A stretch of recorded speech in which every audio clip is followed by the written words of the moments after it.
guys, welcome back to my channel Inzanemed. This is Suprita. I'm a second year medical student in BGS Medical College, Bangalore. And in today's video, I'm going to be talking to you guys about how I scored a distinction in Anat, Physio and Biochemistry in first year.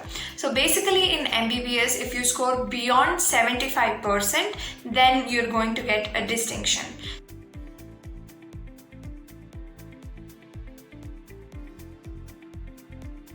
So I scored 79% in each of the individual subjects as well as a whole in MBBS. So I'm going to try and share some tips with you guys that I hope are helpful to you guys. I believe that there are two important aspects to get good score in the exam, and that is one, effectively studying, and number two, effectively presenting your answers in the exam. And both of them are interlinked to each other and go hand in hand. If you know the concepts and understand the subject very well, but if you're not able to present it well in the exam, then it's of no use. And on the other hand, if you know how to present your answer very well in the form of, headings, subheadings and points, but the content you're writing is not good, that's not going to fetch you any marks either. So I have basically divided this into two videos. First video, that is this video, I'll be talking about how to study effectively for your exams or how to study effectively in general, and in the second video I will be talking to you guys about how you can present your answers effectively in the exam so that you can score more. So without further ado, let's begin. Okay, so I'm going to be providing timestamps to everything that I'm talking about,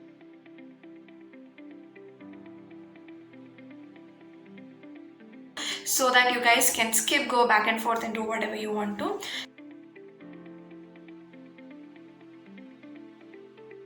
Now let's begin with tip number one. Do not ever study solely for a distinction.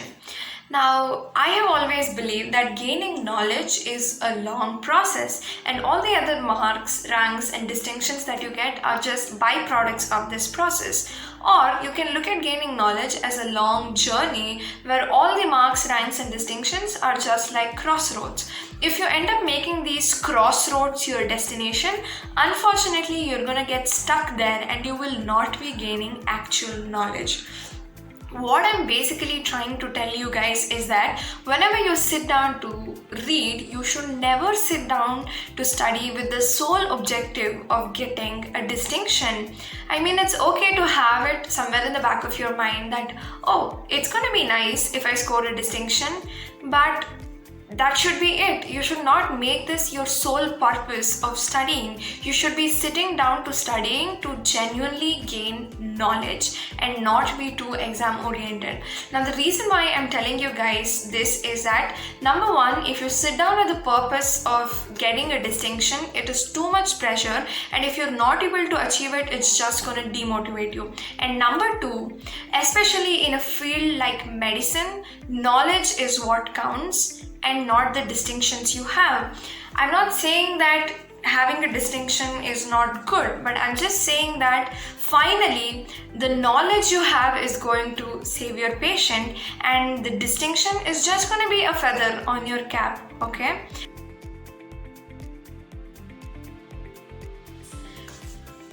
Tip number two, ask why. Now this is basically trying to understand the concepts. What I mean by trying to ask why is that whenever you're reading something in your textbook, try and understand why a particular sentence is given or why this particular symptom is given for a disease. Let me take an example. Now, for Alzheimer's disease, if you're supposed to remember that it's a progressive disease where the symptoms progress from retrograde amnesia, then behavioral changes, and then personality changes. If you have to remember this progression of the symptoms, if you just keep by-hearting it, okay, retrograde amnesia, behavioral changes, then personality changes, how long are you going to remember it? I mean, you're just going to vomit it in the exam and 1 week later you would have forgotten it, right? But if you ask why is there a particular progression of symptoms in the disease, and if you look at the lesions in the brain that causes these symptoms, and you understand that the Alzheimer's disease first starts affecting your hippocampal region, which is responsible for memory. That is why there's memory loss.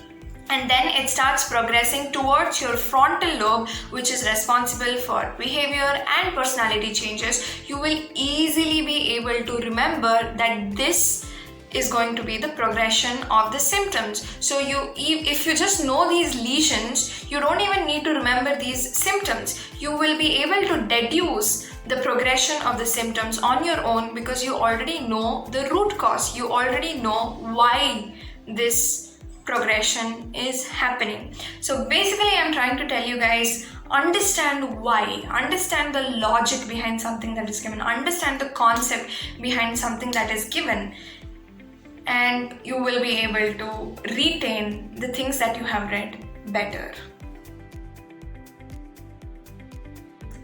Tip number 3, active recall and spaced repetition.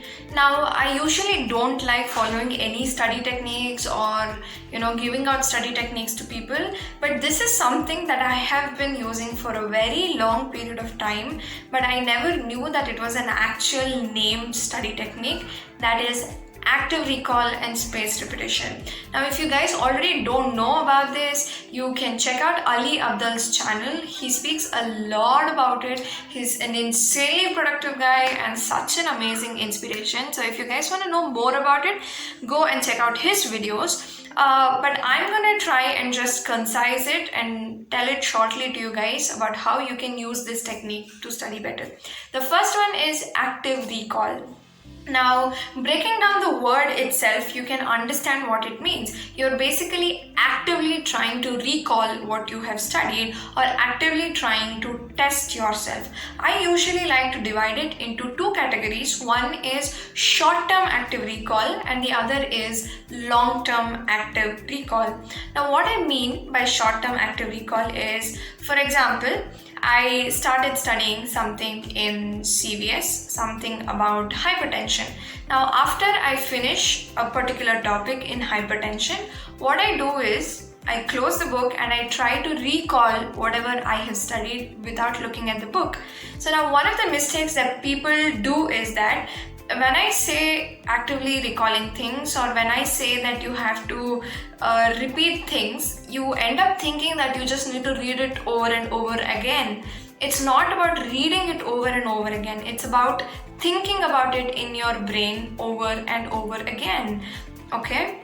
So what I basically do is I read a particular paragraph or a particular page or something, I close the book and I try to recall whatever I have studied. So this is going to be short-term active recall because I'm doing it immediately after I have studied. Now coming to long-term active recall, now what you do in long-term active recall is that you recall whatever you have studied after a few days, okay?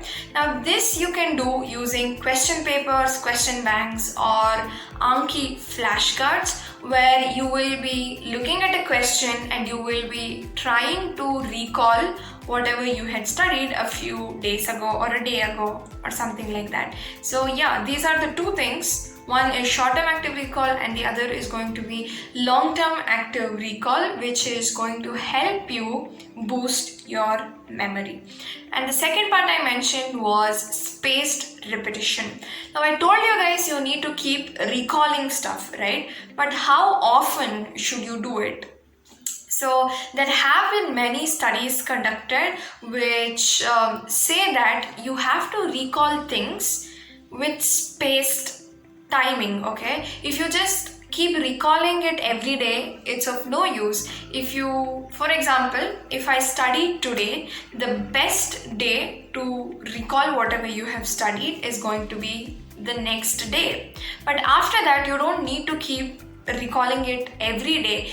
After you recalled it on the second day, you can recall it like after a week or then after a month, because this is how your memory curve works. So if you just recall it one day after that, your memory curve gets boosted, okay? And then you recall it 1 week later, and then you recall it 1 month later. So yeah, that is all you need to do. You don't need to recall stuff every day, but you just need to be smart enough to recall it on the days that you need to recall it, okay? Okay, tip number 4, solve question papers. Now I know I told you guys not to be exam oriented, but it is very, very important to solve previous year question papers or your internal papers and sample papers, because you need to have a framework of how the exam is going to be. You need to familiarize yourself with the questions that you are going to get in the exam. You cannot say that I'm just going to read the entire textbook and somehow magically I'm going to remember everything, and when I get the questions in the exam I will be able to formulate an answer. That's not going to happen. You have to look at the previous year question papers. You have to prioritize the topics that you have to focus on in your textbook based on the questions that have been asked, okay? So what you can do is basically buy a question bank or a book that contains questions for each chapter. And after you finish reading your chapter, what I basically do is, most of the times, I just look at a video online, or I look at my online classes or listen to my lectures, and then come back and read my textbook once. Now, after I have done this, my concept is almost clear and I know what topic is there in the textbook. And then after this, when I'm trying to actively recall stuff, I go and look at the question papers and I see what questions have been asked frequently. I look at these questions and I try to make a framework for my answer. You always need to have a proper procedure in which you write your answers, and this can be done only if you have already practiced these answers looking at the question papers. At least in your mind, you need to have a framework. So you need to solve a lot of question papers. And one of the other reasons why I'm telling you guys to solve question papers is because most of the times, not all the time, most of the times, if you solve your previous year papers, at least 10-year papers, most of the questions that come in the exam will be from these questions, okay? If you practice your previous year 10-year papers, you will be able to pass your MBBS exam easily, okay? You will be able to score somewhere around 60 to 65%. Now the edge is from the bouncer questions that come, the questions that were not there in your 10 years question paper, and these bouncer questions are what are going to give you that edge or that distinction. And if you want to attempt these questions, then obviously you should have read the entire textbook and you should have grasped the important concepts in the textbook, okay? So basically whatever I said can be divided into two things. One is trying to pass your exam by looking at all the important questions that are given in the previous year question papers, and making sure that the second one is making sure that you cover everything that is given in the textbook so that you will be able to attempt the bouncer questions that come in the exam if you want to get a distinction. Tip number 5, correlate the subjects with clinicals and correlate the subjects with each other. Now, since you're probably in first year, you will not be able to correlate stuff to clinicals as much as people in second, third or fourth year can do. But you can definitely try and correlate between different subjects that you are reading. What I mean by correlating is that in MBBS, you can never read one subject as an individual subject. You should be reading it with the background of other subjects. Let me give an example. I told you guys about Alzheimer's, right? When I started speaking about hippocampal region and the frontal region, all these things, the function of these things, you would have studied in your anatomy first year. I would have studied that hippocampus, this region is present in this particular part of the brain. Its function is memory. The frontal region, it's present in this particular part of the brain, and its function is personality and behavior, okay? Now, When you come to second year, if you don't remember this, how are you going to correlate the pathophysiology of Alzheimer's?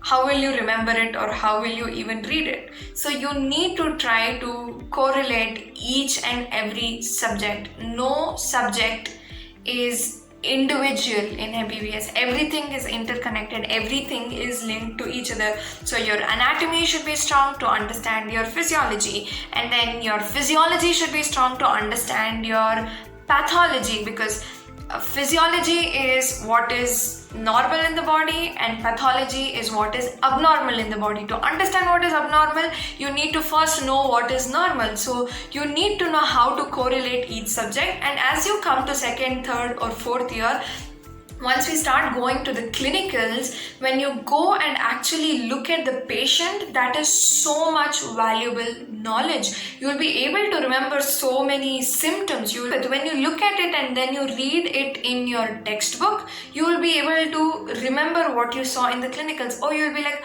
oh, I saw a patient like this in our clinicals.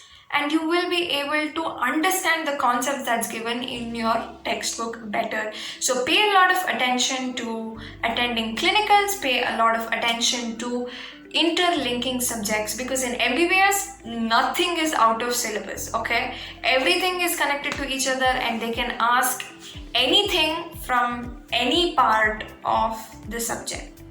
Okay, the one thing I forgot to tell you guys is that since if you guys are first year students who are watching this video, you should pay a lot of attention to dissection.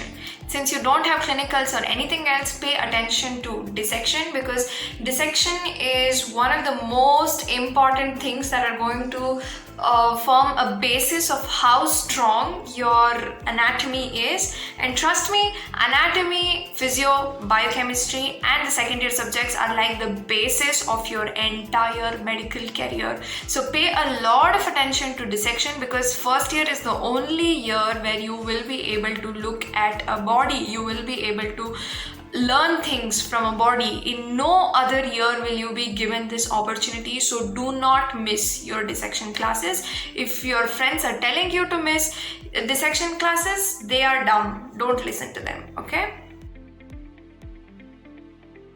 Okay, tip number 6 and the final tip for today is practice flowcharts, practice your diagrams, practice writing answers.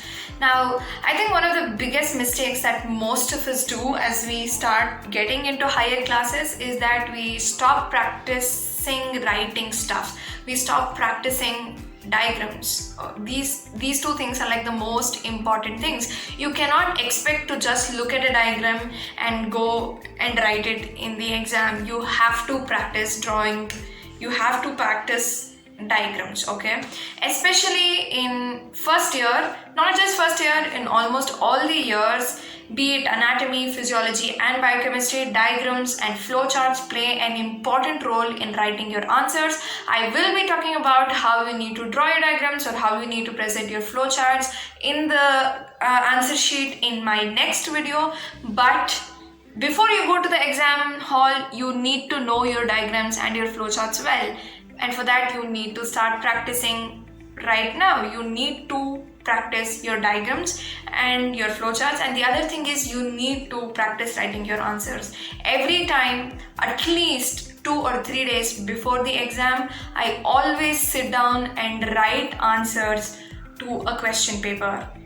This is very, very important because there are two important aspects. One, you need to, see how fast you're at writing, or what is the time management that or what is the corrections that you need to bring into when you're writing an answer. Because if you just go blindly into an exam and then you don't know how to manage your time and you don't know what answers to attempt first, then you're going to be doomed. So you need to practice writing the answers by answering an actual question paper, sitting down in your home and writing it like an actual exam. So especially for anatomy, I used to end up wasting a lot of time. I never used to be able to manage my time properly. So I always used to sit down with a question paper and write the answers for 3 hours seriously, like it's an exam.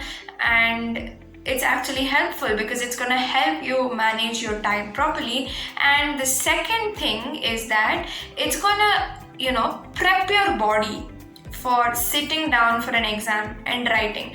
Because we usually don't write things in higher classes, most of the times, the only times we write for such a longer period of time is going to be during your exams. If you start prepping your body to sit down and write things or write the answers for like 3 hours, then it's going to be easier for you to sit down in the exam and write. So I guess that's all for this video. I tried to cover most of the things that I wanted to tell you guys, but still there are so many things that is individually particular to each subject. So hopefully in the future, someday I will be making videos about speaking about individual subjects. But right now, this is all for today. So recently I opened a new Instagram page just for YouTube, where I will occasionally be posting memes. I'm not a very funny person, but I try. So you can go and follow that page. I will be posting my notes, memes, medical updates, and any other medical stuff that is interesting. So make sure you go and follow that channel. I will be putting the name of the Instagram page here. Yeah, that's all. I hope you all are safe and healthy. Have a happy time. Let's meet next time. Bye.